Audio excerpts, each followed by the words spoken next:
Hello, everyone. Welcome to tonight's session on Generative AI-Enhanced Assessment Strategies. Welcome aboard. We're going to get started in just a quick moment. As we're getting settled in, I am going to share a few introductory slides just to get things moving along. Feel free to share ideas in the chat. I'll talk more about that in just a moment. We will try to make things as interactive as possible. So feel free to do that at certain times. But I will go ahead and move us forward and welcome you into our session. Tonight is about learning about generative AI assessment strategies, particularly summative assessment, and how do we use prompting and generative AI to generate different strategies we can use in our classroom. So to that end, we're going to have a number of things that we're going to dig into and learn together. And you're going to have some time to practice and apply some prompt strategies towards some summative assessments. So with that being said, I'm going to go ahead and move us forward. As we begin tonight's session, I would like to take a moment to acknowledge the land on which I live and work, which is Chattanooga, Tennessee. This land is the traditional and ancestral homeland of the Cherokee Nation, specifically the Cherokee people who were forcibly removed from this region during the Trail of Tears. We honor the resilience, strength, and enduring connection of the indigenous peoples to this land, past, present, and future. If you feel comfortable, feel free to share in the chat where you're joining us from today so that we can all recognize and honor the diverse lands that bring us all together in this space. So my name is Eric White, and I am a former teacher, former instructional coach, and current education consultant. And I work with Dell and Advanced Learning Partnerships, and we are partnering with OECM to bring this to you tonight. So we are happy to be here. I know that when I first started my journey, sorry, I'm going to quickly mute a few people who might have their self unmute. I only do that just to reduce the background noise is all. But back in December 2022, that really marked a watershed moment in my life when I discovered ChatGPT and started to understand the power and the progress and the possibilities that come with that. And so I've been an eager learner ever since December of 2022, and really excited to be here tonight to talk to you about summative assessment and how we can use some simple yet effective prompts to give us some strategies that we can leverage in our classrooms. If you would, in the chat, some of you shared where you're coming from, but if you would also like to introduce yourself, maybe respond to the following prompt. When you think about AI, what's one area of your work that you hope it can improve? Just going to pause and see if anyone has any ideas they want to share in the chat. I'd be curious to know your dispositions and just hopes regarding AI, especially with regard to the work that you do.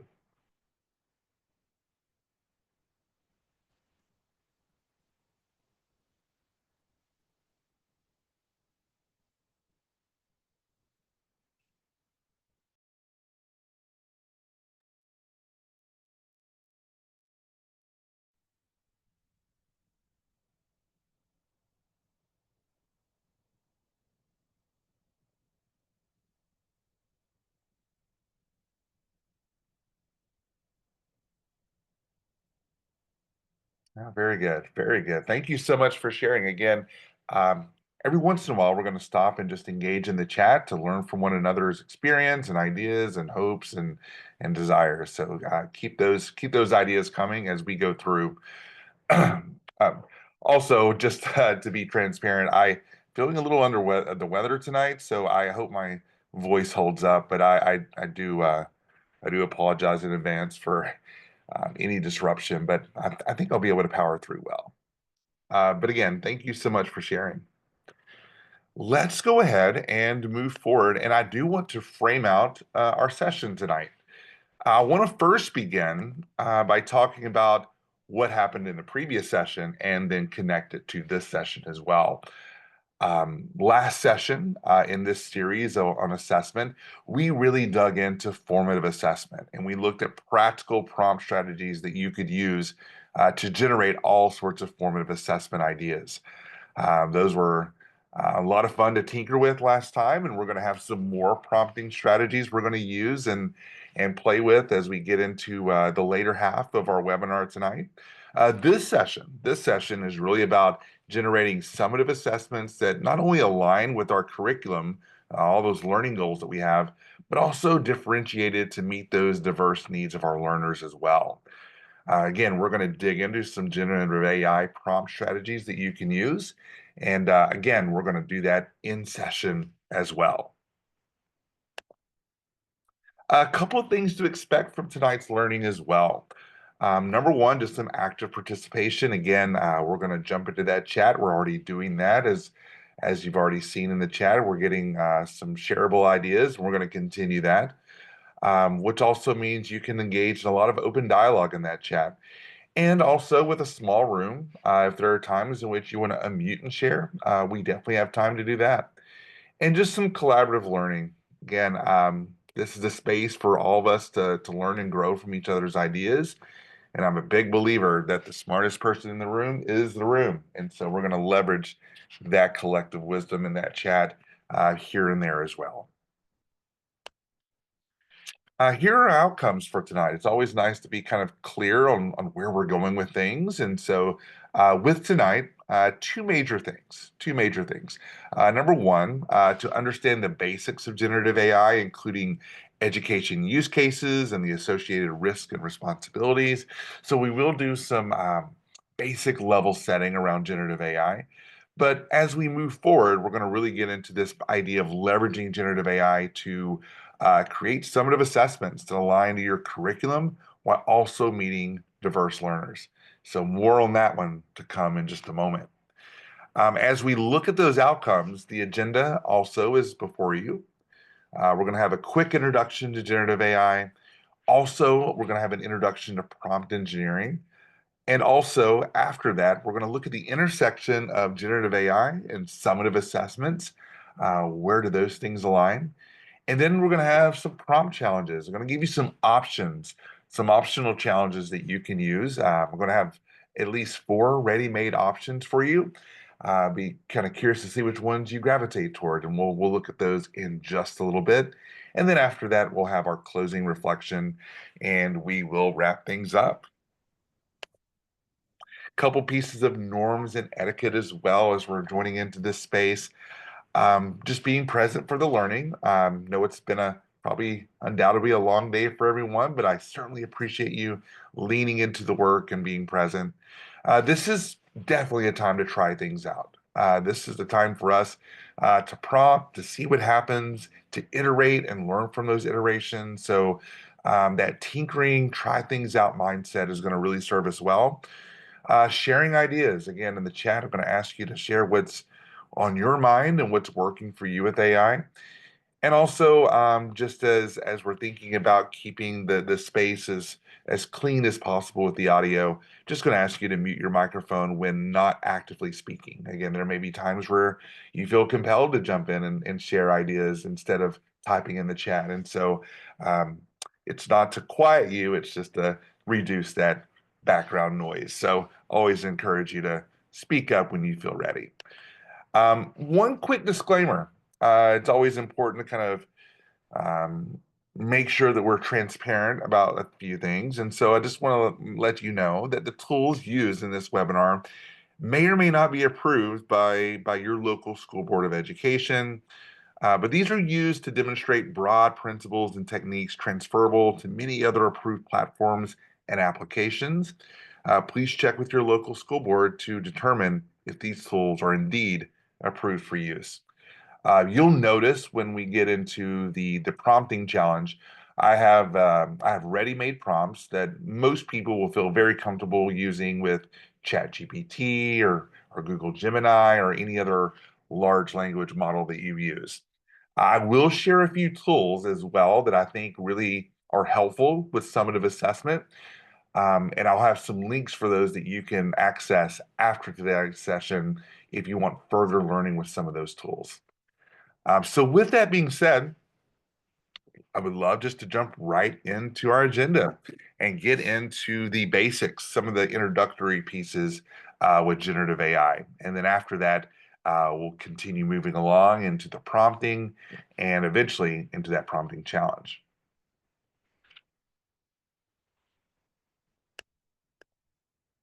So in the chat, if you would, oh, and thanks for sharing that, Maureen. Thank you for sharing. I see that. Um, let's find out where everyone's kind of starting from. So just maybe a self-assessment of where you are in your AI journey with a 1, 2, 3, or 4. It's always nice to kind of know your previous experiences, your comfort levels, your usage in general. So in the chat, if you would, give yourself a 1, 2, 3, or 4 based on those descriptions in front of you.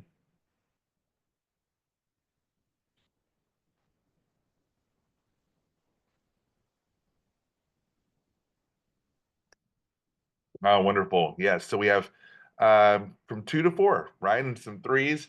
Sometimes I consider myself a 3, sometimes a 4, but I think we all kind of feel that kind of tug of there's new learning every day, right? Every time I wake up in the morning and get my AI newsletter sent my way, I'm like, oh, there's yet another watershed moment. Got to catch up on that. And so I love using it every day, but I'm also understanding that it's moving very fast, and to stay on top of things is a challenge at times, and also enjoyable. So, loving where this space is going. And thanks for sharing your ratings. It kind of gives me a sense of where you are, and maybe some ideas that you might share a little bit later, especially those of you who are at a 3 or a 4.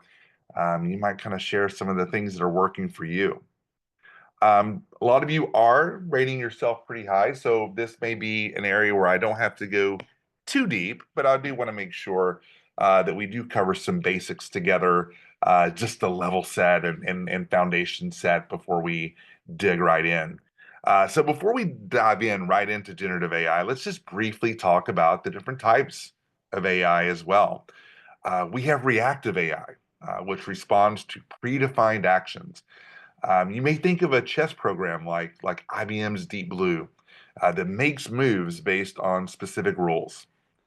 But there's also, and a lot of us are familiar with this piece, predictive AI, which analyzes data to predict outcomes, like those recommendation systems that we might see on Netflix or Spotify or other platforms of the like. And then finally, of course, our kind of form of AI that's really going to drive our session is generative AI. And this really stands out because it doesn't just react or predict, it creates new content. And it does this based on patterns it has learned. And it's really that creative power of generative AI that we're going to be exploring in more detail together. And I'm someone who really responds well to a good analogy or a metaphor. And so when I think of generative AI, I consider it my helpful digital chef. You know, I just imagine that I have a magical chef in the kitchen that can make any dish I want, and I tell the chef what I'm in the mood for, and they're able to whip up some recipes using what they've learned in the past, also with a mix of creativity. So I kind of I like to think of it as that, and some people like to think of it as maybe a an assistant that kind of helps you with your work as well. Now, we won't dig under the hood too much in this session because we're really aiming toward moving in that summative assessment direction and using some prompts to generate some of those strategies. But I will just peek under the hood just for a moment, just to tell you kind of what's going on with generative AI, and I'll try to lay this out fairly simply. But generative AI works by being trained on large data sets to recognize patterns. Now, that's patterns in language, visuals, it's even in sounds as well. And once it learns these patterns, it can generate new content that mimics them as well. Generative AI, it really relies on neural networks, and these neural networks try to mimic how our brain works. And it's made up of layers of tiny units that they call nodes. which are like little decision makers. And each node takes in information, it processes it, and then passes it along to the next layer. You might even think of these nodes as sort of a team of detectives, and each detective looks at a small part of the case or the information, makes a decision, and then passes that clue on to the next detective. And as the clues move through this kind of stream through the team, they place together a bigger picture and solve the case, so to speak. And the more they practice this, the better they get at making accurate decisions. Some of you in your interactions may notice that over time, the outputs they get a little bit better because they get more intuitive and they're learning from practicing on these large data sets. So that's sort of the nuts and bolts about generative AI. But really, we're here for the use cases. Like, what does it do for us? And some of you even mentioned a few ideas early on in the chat as well. And we're seeing everything from generating lesson plans, which some of you mentioned, creative writing prompts for students, even personalized feedback on assignments as well. You see that with a few platforms. And also just creating some supplementary educational materials. And that could be quizzes, it could be educational games, interactive simulations. Really, everything's at our disposal with the right types of prompts. And so we're really going to kind of key in on how generative AI is affecting and impacting education. And with that, especially with regard to education, I want to just talk about two quick risks and responsibilities that are associated with AI in education in particular. So as we begin to explore the potential of AI in education, it really is important to acknowledge that both the risk and responsibilities that come with using these tools. And first off, data privacy and security are major concerns. AI tools often collect sensitive information, so it's crucial and critical to follow privacy laws, safeguard student data, and share really only what's truly necessary. And of course, another risk that we have to really be key in on is just the potential bias of AI outputs as well. AI can unintentionally replicate cultural biases, which can affect equity and accuracy in learning. And as educators, of course, we had that responsibility to really critically assess generative AI outputs and ensure they are accurate, fair, and inclusive. And some of you may have even experienced in your interactions with different AI platforms these what they call hallucinations, right? These incorrect, well-meaning outputs that miss the mark, right? Because they're really engaged in a creative endeavor, and sometimes that really can result sometimes in some of that inaccuracy that you see. So a couple of things that we always need to be aware of as we move into this space as educators. Now, as we move forward, we're about to get into that prompting piece, but I do want to pause once again and allow the chat to flourish just a little bit. Have you used any AI tools in your classroom or for your work? If so, share your experience, or if not, what types of AI generated content would you find most useful? So if you are trying out tools, this is one of those collective wisdom pieces where if something is working for you, you might want to promote it in the chat or any other platforms or strategies that you're finding useful as well. So just going to pause and just see if anyone in the chat has anything to share. And again, you're always welcome to unmute and share if you prefer that as well.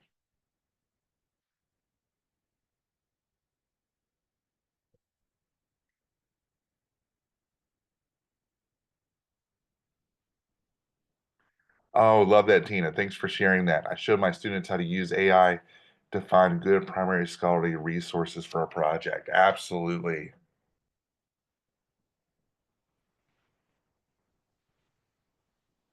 Ah, yes, Maureen. Yeah, I'm using Copilot. That's the only approved at this point.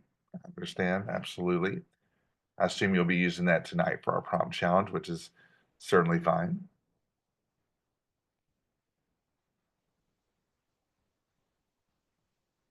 Oh, yeah, yeah, yeah. Tina, I like that as well. Yeah, kind of using it as a tutor to clarify. Those interactions can be really interesting.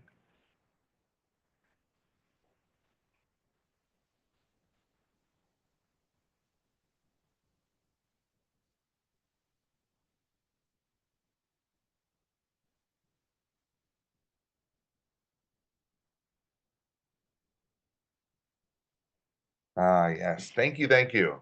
It's always nice to hear how these use cases are really showing up in everyone's work. Thanks for sharing those as always. Ah, yes, yes. Regarding the prompting around the process versus the project for the product. Yes. Very good. All right. So keep that going. You can always have that sidebar as we're moving forward, but I will go ahead and move forward and move into our next piece. And look, some of you have some good experience already, right? So I won't be, overly redundant here, but I do want to introduce just a little bit about prompt engineering because we are going to be using some prompts in just a little bit to make some of those summative assessments. So hang with me. Just going to go over a few quick items. So a lot of you are already aware that generative AI really relies on some effective prompt engineering skills, and crafting prompts is really almost an art form. I think I think a great prompt is almost artful, and I mean that. I just love the formation of how things come together. But it combines, right, clarity, curiosity, and creativity. And it's a skill, your prompting skills, that grow over time and can really transform how you interact with these powerful tools as well. Now, as we think about prompt engineering, really to harness the full potential of generative AI, it's really important to understand prompt engineering, and it involves, of course, the crafting of specific inputs or prompts that guide the AI to generate the content you need. The quality of AI's output is really directly tied to the quality of your prompt. A well-crafted prompt could make the difference between a somewhat generic response and something that's truly valuable and tailored. And that tailored piece, I'm going to encourage you in just a little bit because I'm going to have some prompt samples for you. But I'm going to really encourage you to make them your own, to tailor them, and even explore the boundaries even beyond what I've written and prepared for you.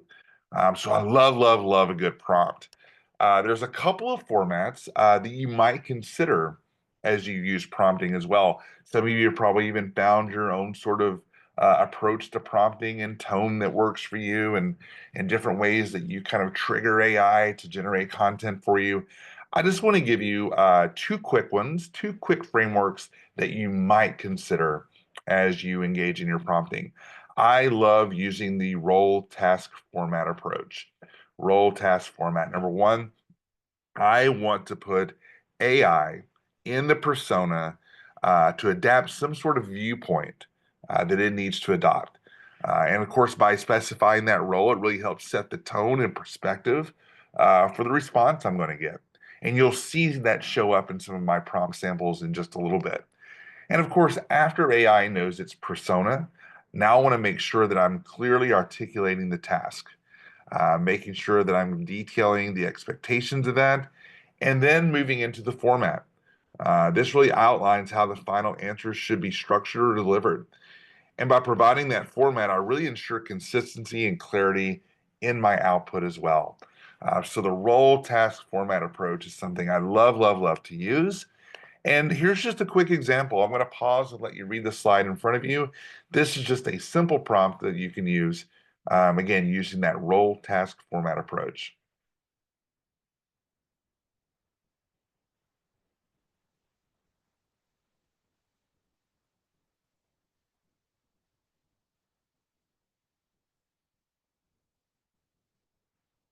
All right, I'm going to go ahead and move forward.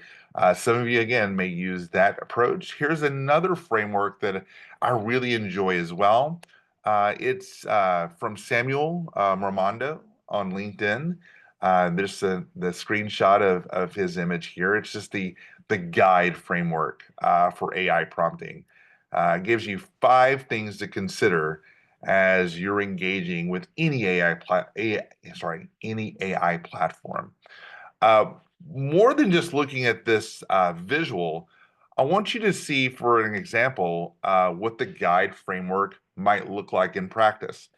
I used some color coding here to show you how the goal, the clarity, understanding piece, the instruction, what the task is, the details, and the evaluation, how they can show up in a prompt. Again, I'm just going to pause really quick for a moment and just let you read how the guide framework prompt might look in reality. So just going to pause and let you read that for a quick moment.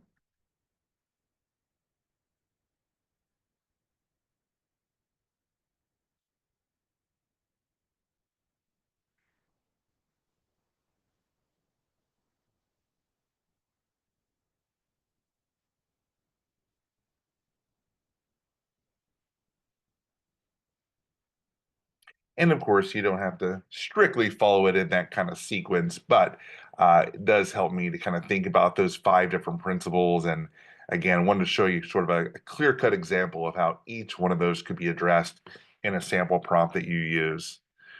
Um, Again, I love prompt engineering. One of the first things that I did when I started learning about generative AI. Took a few courses on it, so really love the power of prompting. So just remember, prompting skills will help you navigate the flood of new AI tools in the market. And maybe this is why I love prompting so much, because there are a lot of tools out there. In fact, there's more than I can even keep up with at times because new things are entering into the market all the time. And I'm not someone who really is particularly fond of, having 18 different logins to 18 different platforms. And I have found my prompting use with ChatGPT or other large language models like Copilot and beyond have been able to generate the things that I need. I don't necessarily have to use drop-down menus from AI tools that are already kind of ready-made. I enjoy the process of prompting. So I really believe that the prompting skills help us really in the sea of all the tools. It really provides us with our true north. So big fan of prompting, of course. Also, just for stronger results, remember that any AI output is really dependent on the input that we provided as well. And this is one that I'm going to really encourage you off of this list as well. Don't stop at one prompt, right? I think we've all found that iterating and moving beyond just the first prompt gets us better, and more refined output. So we're going to put some of this prompting to action in just a quick moment. What I want to do as we're moving forward, though, I do want to just quickly touch about that intersection of generative AI and summative assessments, because that's kind of why we're here for, just to really see the possibilities. And so with that, just want to cover a few quick bases around summative assessment and talk to you just a little bit about that AI connection as well.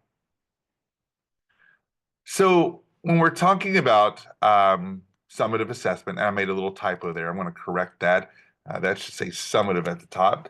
But when we think about the when, the why, and the how of summative assessment, I just want to call out a few things. When we use summative assessment, of course, we're talking about those that are typically administered at the conclusion of significant learning segments, like the end of a unit, a project, or even a course.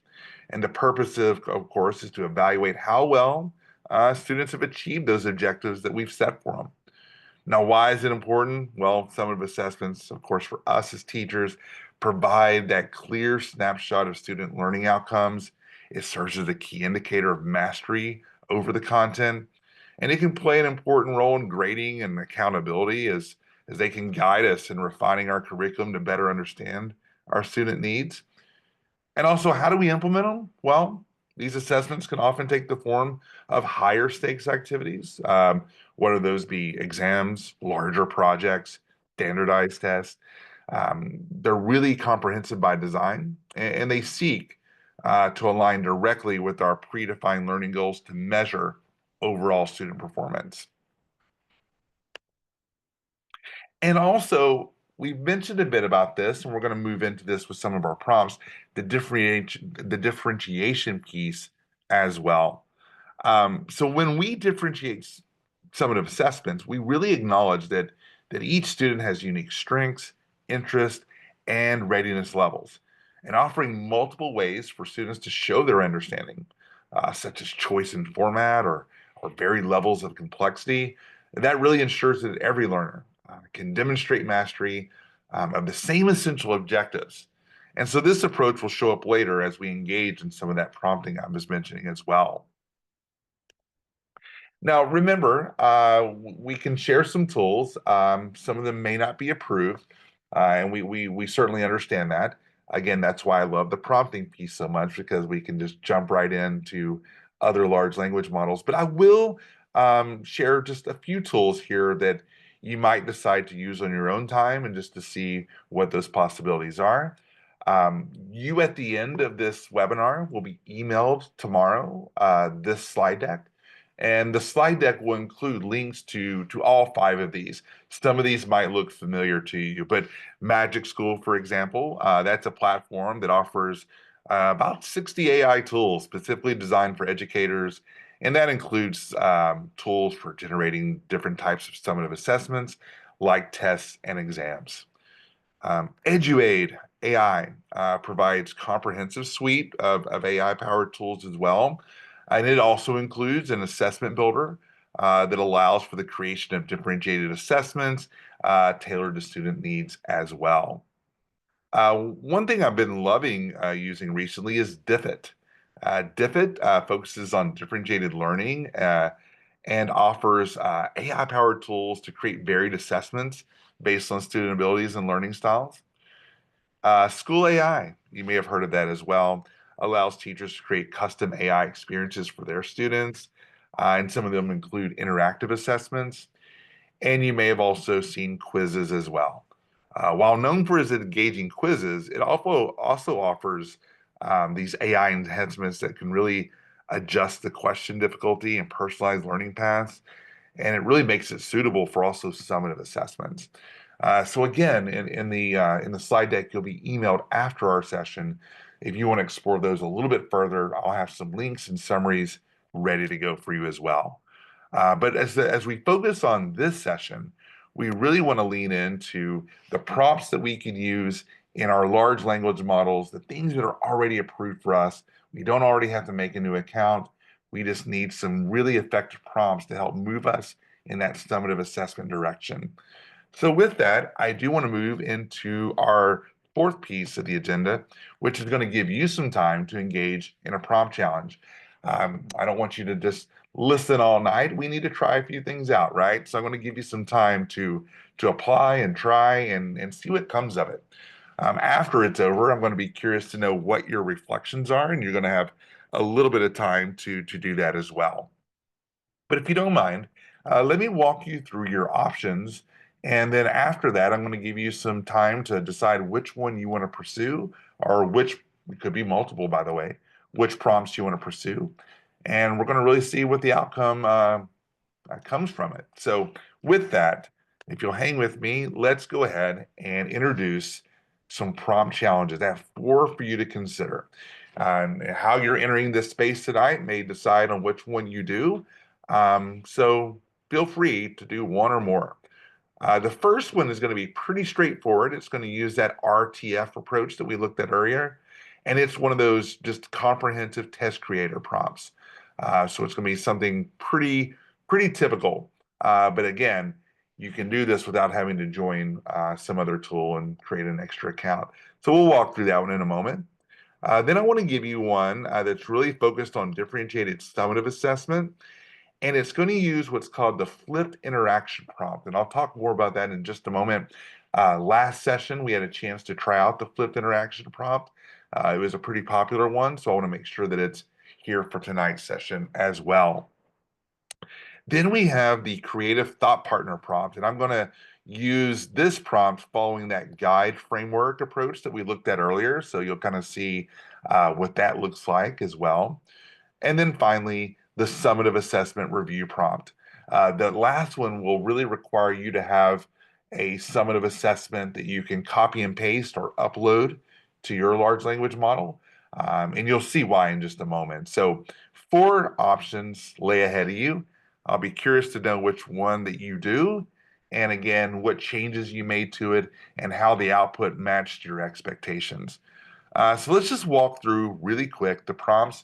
And by the way, in the chat, I'm going to share these slides, these prompt slides, so that you can easily copy and paste on your own end to make this happen. So let's go ahead and talk about prompt one. Some of you may decide to use this prompt challenge. Again, it's following that RTF approach. So as you see, you're an insert grade level, a subject area assessment expert that is particularly talented at designing summative assessments for your grade level of students. So the task, develop a number of questions, question test on topic here. Include a mix of question types, multiple choice, short answer, essay, that measure a large range of cognitive skills and depth of understanding. And the format is create a student-facing version of the test and an answer key for the teacher. So if you want something a little bit more straightforward to build out a summative assessment that is still differentiated, you may consider using prompt one and making some adjustments to it to tailor to your specific context. Now, some of you might want to decide to do the next one. This one is really focused on differentiated summative assessments. And again, it's going to be using the flipped interaction prompt. So I want to walk through this one if the flipped interaction approach is new to you tonight as well. So let me just read this along here. I need to create a summative assessment that offers multiple levels of complexity for my students, right? You insert the subject, course, and the grade level. They have diverse learning needs, so I want distinct challenge options to ensure every student can demonstrate their knowledge and skills. Here's where that prompt gets flipped, though. And so this is why you call it the flipped interaction approach. Please ask me a series of focused questions, one at a time, to understand my students' readiness levels, the content's complexity, and the specific learning outcomes. Then use my answers to design a summative assessment that meets the needs of each student at their level while still covering our main objectives. So this one will get AI started and it will start asking you questions. And so it's going to kind of flip the interaction just a little bit for you. So if you want something a little more novel tonight, try that one out if you'd like. Let's go to our third option as well. This is more of a creative thought partner prompt that really uses that guide framework that we looked at earlier. So in this one, you're going to ask them to generate a number, right, of unique, creative, and authentic project ideas for a summative assessment that demonstrates your grade level students' comprehensive understanding of a topic or concept of your choice. Now, the students have diverse learning preferences, and the projects should provide opportunities for all students to showcase their understanding in creative and meaningful ways. And so below, as you see here, there's going to be a little bit of a format that we're going to ask the AI to generate for each project idea. We want a brief overview. We want a list of necessary resources. We want specific learning outcomes. And we also want approaches that make this project accessible and engaging for diverse learners, including those who need additional support or even extension activities. And of course, we're going to ask them to ensure the ideas are creative, age appropriate, and aligned with the topic and grade level. And I'm going to ask it to use simple, concise language for this section as well. So that's one if you're looking to really move beyond the more traditional summative assessments and move into something that feels a little bit more project-based. So feel free to use that one. And finally, the fourth one is a summative assessment review prompt. So this one it really relies on you having something already made. So this is more of an analysis of what you already have. So in this prompt, I have a subject or course summative assessment for my grade level students on certain topic, right? My goal is to measure deep understanding of the material while ensuring it's inclusive and engaging for diverse learners. Please provide an analysis of this assessment by addressing each of the following. And so I want to know of my summative assessment, the strengths, the gaps and limitations, the validity, the fairness, the clarity, and even the student engagement. So after it analyzes my work, my summative assessment, I'm going to ask it to recommend 2 to 3 actionable improvements. And I'm also going to ask it to give me 1 to 2 reflection questions that promote metacognition or self-assessment for students after completing that summative task. And at the very end, as you see, before you click enter for the generative AI to do its thing, we definitely want to attach that summative assessment as well, whether that's through a document upload, if you have that capacity, or copying and pasting directly over that summative assessment. So if you already have something ready-made and want to see what AI thinks of it and how it can be improved, you might try prompt number 4. So with that, I want to give you some time to practice, and I want to make it as easy as possible. So if you'll check the chat, you'll notice that I have shared the slide deck for tonight's 4 different prompts. And what I'm going to ask you to do is to find a prompt that you are most wanting to try. And I'm going to give you about 9 minutes. And so after you do one prompt, consider iterating and following up with it to get the best output you can. If you want to jump to another prompt and try a second one, feel free to do that as well. But around 50 past the hour, I do want to come back together and see what happened. What worked? What did you change? Did the output meet your expectations? Did it give you anything to think about? We'll do that reflection after you have some time to try. So let me pause. Let me mute myself so you have some practice time. And again, at 50 after, I do want to come back for a whole group reflection on what you did and how it worked. But these 8 minutes are for you to tinker, to try things out, and to see what works for you.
All right, I am going to move back into the space and encourage you to maybe finish up that last prompt you're working on.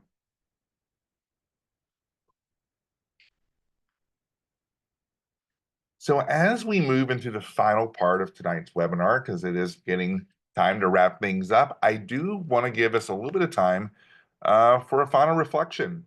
We had a chance to run through an introduction to generative AI. We talked about prompt engineering. We looked at that intersection of summative AI, summative assessment and generative AI.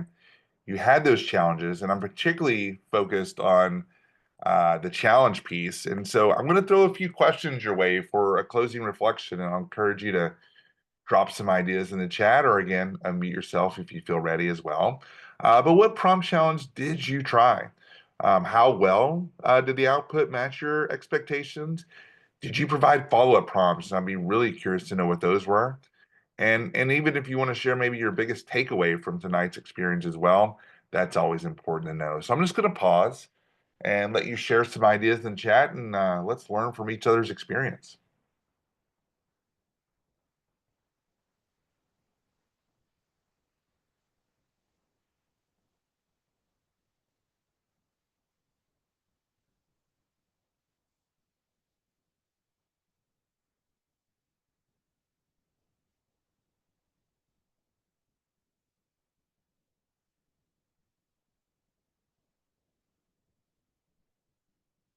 Ah, yes, yes.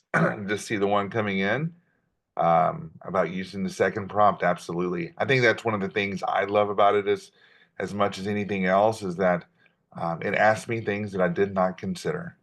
And I love a good question, even when it's posed to me and I didn't even think about it. So I love that idea that it just brings about things that aren't really in my head, at least not at the moment.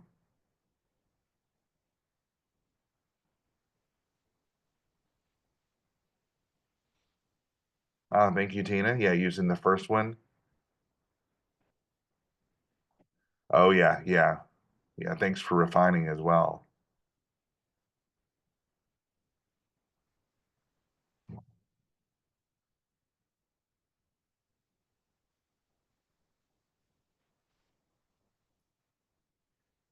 Very, very good. Thank you so much for sharing what worked for you, and again, those updates you made.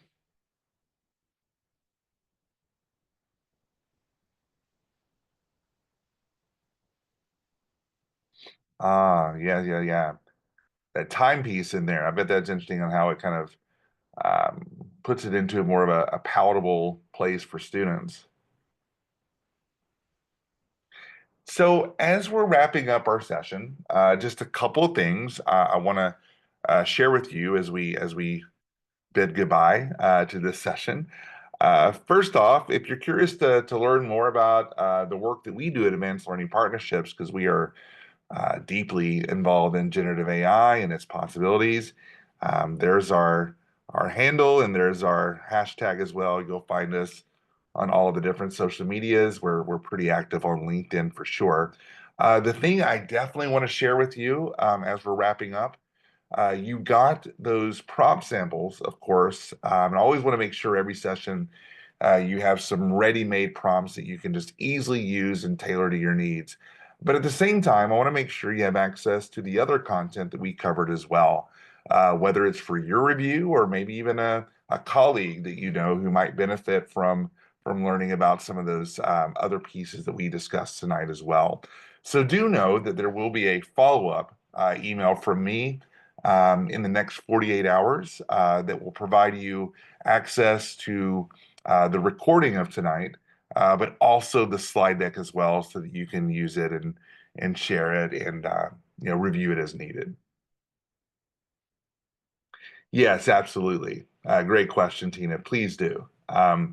As you'll see, these slides can be useful in different ways to different people, and so we definitely want to make sure that it spreads out there for all. So yes, absolutely. And thank you all for attending tonight. Again, be on the lookout for that email coming up in the next 48 hours that will give you all the access you need. And it was a small room, but a mighty room. And I thank you so much for keeping the chat active and for trying things out and being a part of the learning process. So thanks again and have a great night. And again, that email will be coming very, very soon. Tina, you're great. No worries. Thank you all. Have a great night.